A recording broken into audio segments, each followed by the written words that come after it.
Assalamualaikum warahmatullahi wabarakatuh. Alhamdulillahirabbil alamin. Bertemu kembali dengan saya Ratna Haryaningsih di channel Ngaji Bareng 04. Pada pertemuan kita kali ini kita akan kembali melanjutkan mengurai hukum-hukum tajwid yang terdapat pada surah Al-Maidah ayat 92. Disimak sampai akhir karena nanti di ujung akan ada pertanyaan seputar tajwid. Dan jawaban pertanyaan hari kemarin akan ditemukan pada menit ke A'udzu billahi minasy syaithanir rajim. Bismillahirrahmanirrahim. Wa hukumnya adalah mad tabi'i zahiri. Sebab ada ya sukun yang sebelumnya berharokat kasroh, maka huruf to ini panjang 2 harokat. Wa kalau berhenti hukumnya mad tabi'i karena waw ini waw mad. Waw sukun didahului harokat dhammah maka panjang ainnya ini 2 harokat. Namun jika diteruskan gugur madnya, ainnya dibaca pendek wa ati'ullah. Namanya takhallus bil hadfi. Kenapa? Karena ada pertemuan 2 sukun. Sukun pertama waw, sukun kedua lam. Sukun bertemu sukun tidak bisa dibaca sehingga sukun pertama dilepaskan. Jadi ainnya pendek kalau wasal. Wa ati'ullah. Lam jalalah dibunyikan secara tafkhim sebab harokat huruf sebelumnya dhammah, maka lamnya tebalkan. Wa ati'ullaha.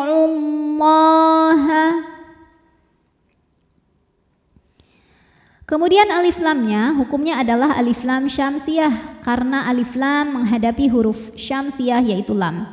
Maka alif lam tidak perlu dibaca atau dinamakan dengan idgham syamsi. Loh, ini mad tabi'i muqaddar karena lamnya berharokat fathah berdiri, maka lam panjang 2 harokat. Wa ati'ullaha wa hukumnya mad tabi'i zahiri. Sebab ada ya sukun yang sebelumnya berharokat kasrah, maka to-nya dipanjangkan 2 harokat. Wa ini sama kayak tadi ya, kalau berhenti panjang 2 harokat karena hukumnya mad tabi'i. Ada waw sukun didahului harokat dhammah. Namun jika diteruskan madnya gugur, ainnya jadi pendek, namanya takhallus bil hadfi ya. Kenapa? Karena ada pertemuan 2 sukun, sukun pertama waw, sukun kedua ro ya. Pada ro tasdid kan ada ro sukun dan ro fathah. Sukun bertemu sukun tidak bisa dibaca sehingga sukun pertama dilepaskan. Jadi ainnya pendek kalau wasal, langsung tempel ke ro. Wa ati'ur. Kemudian alif lamnya dinamakan dengan alif lam syamsiyah sebab alif lam menghadapi huruf syamsiyah yaitu ro. Maka alif lam tidak kita baca atau dilewat saja ya. Allah. Huruf ro-nya dibunyikan secara tafkhim karena ro berharokat fathah, maka ro ditebalkan. Su hukumnya adalah mad tabi'i zahiri. Sebab ada waw sukun didahului harokat dhammah, maka sin panjang 2 harokat. Ar-rasulawah. Nah ini alifnya ini bukan pemanjang ya, ini hamzah wasal. Hamzah wasal jika di tengah tidak perlu dibaca, jadi wawunya pendek. Wahdharu. Huruf ro dibaca secara tafkhim karena ro berharokat dhammah, maka ro dibaca dengan tebal. Wahdharu. Ru hukumnya mad tabi'i zahiri. Sebab ada waw sukun didahului harokat dhammah, maka ro dibaca 2 harokat. Wahdharu. Di atasnya ini namanya waqaf jaiz. Kita boleh memilih berhenti atau melanjutkan bacaan.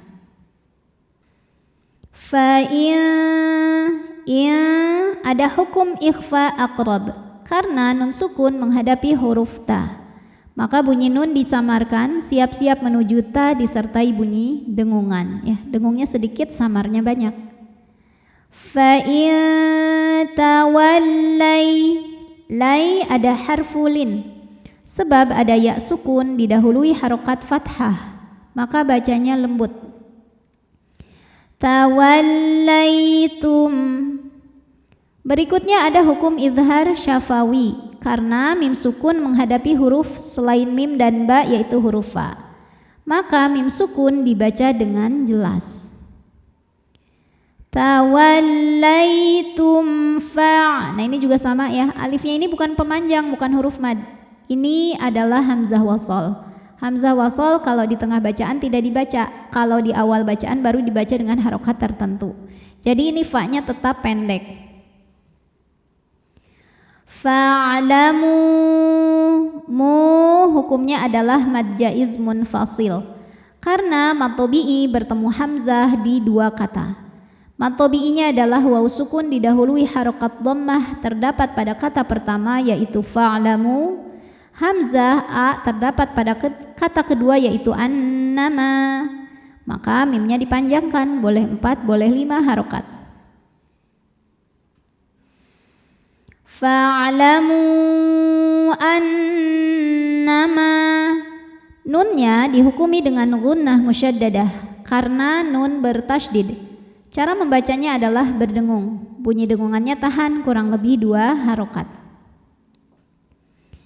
Annama, ma hukumnya adalah mad tabi'i dhahiri, sebab ada alif yang sebelumnya berharokat fathah, maka mimnya panjang 2 harokat. Annama ala, la hukumnya adalah mad tabi'i muqaddar, sebab lam berharokat fathah berdiri, maka lam panjang 2 harokat. Ala rasu, huruf ra dibunyikan secara tafkhim karena harokatnya di atas, maka ra tebal. Ala rasu, su mad tabi'i dhahiri, sebab ada waw sukun didahului harokat dhammah, maka sin dibaca panjang 2 harokat. Ala rasulina, jika berhenti di na, hukumnya mad tabi'i karena ada alif didahului harokat fathah, maka dibacanya panjang 2 harokat, rasulina. Namun jika wasol dibaca pendek, madnya gugur, namanya takhallus bil hadfi. Kenapa? Karena ada pertemuan 2 sukun. Sukun pertama alif, sukun kedua lam sukun. Sukun bertemu sukun tidak bisa dibaca, sehingga sukun pertama dilepaskan kalau wasol, makanya nunnya pendek. Ala rasulinal, alif lamnya dinamakan dengan alif lam qamariyah, sebab alif lam menghadapi huruf qamariyah yaitu ba, maka lam dibaca dengan jelas. Ala rasulinal bala, la hukumnya mad tabi'i muqaddar, sebab lam berharokat fathah berdiri, maka lam panjang 2 harokat. Al-balaghul, kemudian ada hukum alif lam qamariyah, sebab alif lam menghadapi huruf qamariyah yaitu mim, maka lam dibaca dengan jelas. Al-balaghul mubin, bin hukumnya mad arid li sukun, karena mad tabi'i bertemu dengan huruf yang disukunkan karena waqaf. Mad tabi'inya ya sukun didahului harokat kasrah, kemudian huruf yang disukunkannya nun. Maka jika berhenti bin, ini boleh dipanjangkan 2, 4 atau 6 harokat asal konsisten dalam sekali bacaan. Mubin. A'udzu billahi minasyaitonir rajim. Bismillahirrahmanirrahim. Wa ati'ullaha wa ati'ur rasula wahdharu. Fa in tawallaitum fa'lamu annama ala rasulinal balagul mubin. Pertanyaan untuk hari ini, sebutkan nama hukum tajwid dari yang saya tunjuk apabila berhenti. Nama hukumnya apa, sebabnya apa, dan bagaimana cara bacanya. Shadaqallahul azim. Wabillahi taufiq wal hidayah. Wassalamualaikum warahmatullahi wabarakatuh.